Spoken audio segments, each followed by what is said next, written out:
Kaget tapi lama-lama jadi terbiasa. Di era sekarang, pola pengadaan alutsista Indonesia terasa semakin unik. Tidak banyak bicara, tidak terlalu banyak pamer. Tiba-tiba survei, tiba-tiba lahan dibuka, tiba-tiba hanggar berdiri, dan beberapa waktu kemudian alutsista itu benar-benar datang. Dan kini pola itu muncul lagi. Di Bontang, Kalimantan Timur, Batalion Armet 7 dilaporkan melakukan survei pembangunan gudang rudal dan garasi untuk sistem pertahanan udara BEUK. Rudal pertahanan udara yang selama ini lebih sering dianggap isu, hembusan, atau sekadar rumor internet, kini mendadak disiapkan kandangnya. Dan disinilah menariknya. Penempatannya bukan di Jawa, bukan di sekitar ibu kota, tapi di Kalimantan.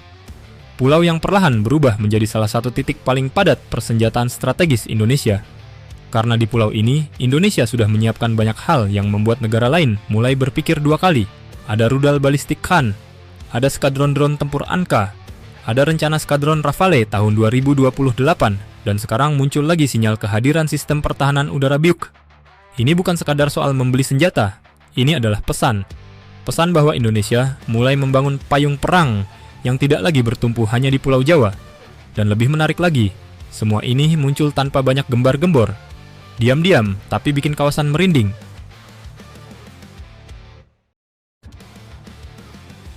Pola baru pengadaan alutsista Indonesia. Jika diperhatikan dalam beberapa tahun terakhir, Indonesia punya pola baru dalam pengadaan alutsista. Tidak lagi banyak konferensi pers besar, tidak terlalu sering memamerkan rencana panjang ke publik, tapi tahu-tahu fasilitasnya muncul duluan. Tahu-tahu ada pembangunan shelter Rafale, tahu-tahu ada hanggar drone, tahu-tahu ada fasilitas amunisi strategis, dan sekarang tahu-tahu muncul survei gudang rudal BEUK. Lucunya, netizen Indonesia sekarang bahkan sudah hafal pola ini. Ketika muncul berita survei, penyiapan lahan, atau pembangunan garasi, respons publik bukan lagi bertanya jadi beli atau tidak, tapi justru, oke, berarti tinggal tunggu datang, karena pola ini terlalu sering terjadi. Dan memang jika dipikir-pikir, langkah seperti ini jauh lebih efektif. Indonesia tidak terlalu banyak membuka kartu di depan, tidak terlalu gaduh, tapi perlahan mempersiapkan infrastrukturnya terlebih dahulu. Karena membeli alutsista besar bukan hanya soal barangnya, tapi soal ekosistemnya. Rudal pertahanan udara seperti BUK tidak bisa sekadar diparkir di lapangan kosong. Ia membutuhkan gudang khusus, sistem keamanan, kendaraan peluncur, radar pendukung, sistem komando, hingga perlindungan logistik yang serius. Artinya ketika kandangnya mulai disiapkan, maka kemungkinan besar perencanaannya sudah jauh berjalan di belakang layar. Dan ini yang membuat banyak pengamat mulai memperhatikan Kalimantan dengan sangat serius.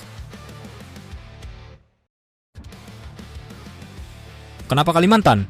Pertanyaannya sekarang, kenapa bukan Jawa yang selama ini menjadi pusat pertahanan Indonesia? Jawabannya sederhana. Karena Kalimantan sekarang bukan lagi wilayah belakang. Pulau ini perlahan berubah menjadi garis depan strategis baru Indonesia. Coba lihat posisinya. Kalimantan berada tepat di jalur yang sangat sensitif. Dekat Laut Natuna Utara, dekat Laut Cina Selatan, berhadapan dengan Malaysia, dan relatif dekat dengan berbagai jalur udara, serta laut paling sibuk di kawasan. Ditambah lagi sekarang ada IKN, artinya pusat gravitasi Indonesia perlahan bergeser. Dan ketika pusat gravitasi bergeser, maka sistem pertahanan juga harus ikut bergeser. Indonesia tampaknya mulai menerapkan konsep penyebaran kekuatan strategis secara lebih merata. Tidak semua aset premium ditumpuk di Jawa, karena dalam peperangan modern, konsentrasi kekuatan di satu pulau justru berbahaya. Maka Kalimantan mulai diisi, sedikit demi sedikit, tapi isinya bukan main-main.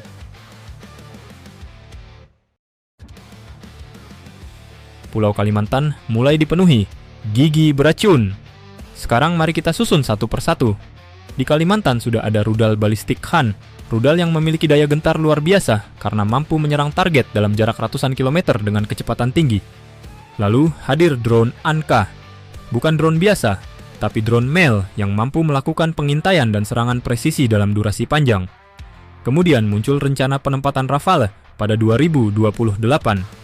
Jet tempur generasi 4,5 yang membawa kemampuan BVR, peperangan elektronik, dan serangan multi-role kelas berat. Dan sekarang muncul lagi nama BUK. Jika benar terrealisasi, maka Indonesia tidak hanya menumpuk pedang di Kalimantan, tapi juga mulai membangun tamengnya. Karena percuma punya Rafale dan drone canggih jika wilayahnya tidak dilindungi sistem pertahanan udara yang kuat.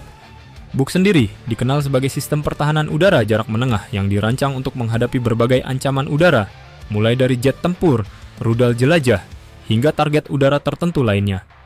Dan yang membuat menarik, kehadiran sistem seperti ini akan membuat wilayah udara tertentu menjadi jauh lebih berbahaya untuk dimasuki lawan.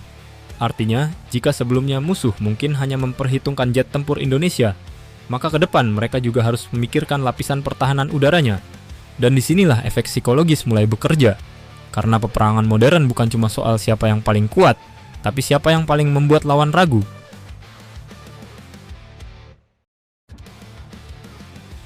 Pesan halus ke kawasan. Indonesia mungkin tidak pernah bicara terlalu keras, tapi penempatan alutsista selalu berbicara. Dan ketika Kalimantan mulai dipenuhi rudal balistik, drone tempur jet Rafale, hingga sistem pertahanan udara, maka pesan strategisnya sangat jelas. Indonesia sedang membangun deterrence, daya tangkal, bukan untuk menyerang siapa-siapa, tapi untuk memastikan tidak ada pihak yang merasa Indonesia mudah ditekan. Apalagi, kawasan sekitar Kalimantan memang penuh dinamika. Ada sengketa Laut Cina Selatan, ada rivalitas kekuatan besar, dan ada perlombaan modernisasi militer.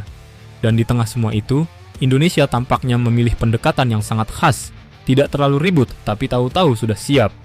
Bahkan jika diperhatikan, efek psikologis Indonesia sekarang mulai terasa unik di kawasan karena negara lain sulit menebak langkah berikutnya. Hari ini masih isu, besok lahannya disurvei, lusa garasinya dibangun, dan beberapa tahun kemudian tiba-tiba sistemnya aktif penuh.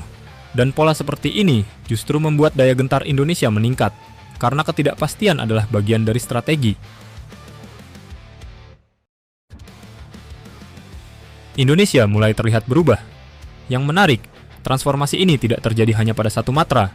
TNI, Angkatan Udara bergerak, Angkatan Laut bergerak, Angkatan Darat juga bergerak, dan semuanya mulai terlihat saling terhubung. Drone hadir, rudal hadir, pertahanan udara hadir, jet tempur hadir. Artinya, Indonesia perlahan tidak lagi berpikir parsial, tapi mulai membangun jaringan pertahanan yang saling menopang. Dan jika Buk sudah masuk ke Kalimantan, maka ini menunjukkan satu hal penting. Indonesia sadar bahwa ancaman udara modern tidak bisa dilawan hanya dengan pesawat tempur. Harus ada lapisan pertahanan, harus ada area denial, harus ada wilayah yang membuat lawan berpikir, masuk ke sana bakal mahal. Dan dalam dunia militer, ketika biaya menyerang menjadi terlalu mahal, maka perang seringkali justru tidak jadi terjadi. Itulah tujuan deterrence sesungguhnya.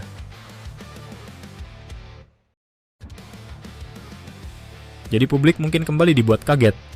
Tiba-tiba ada survei gudang Buk. Tiba-tiba ada garasi Merak. Tiba-tiba Kalimantan tambah sangar. Tapi di sisi lain, mungkin kita memang sudah mulai terbiasa. Karena Indonesia sekarang punya pola baru. Tidak banyak bicara, tidak terlalu heboh, tapi perlahan membangun kekuatan yang membuat kawasan mulai berhitung ulang. Dan jika semua potongan puzzle ini benar-benar terwujud, maka Kalimantan tidak lagi sekadar pulau besar di tengah Nusantara. Ia akan berubah menjadi benteng strategis Indonesia. Benteng yang dipenuhi rudal, drone, jet tempur, dan pertahanan udara modern. Diam tapi menggigit. Dan mungkin justru itu yang paling membuat lawan tidak nyaman.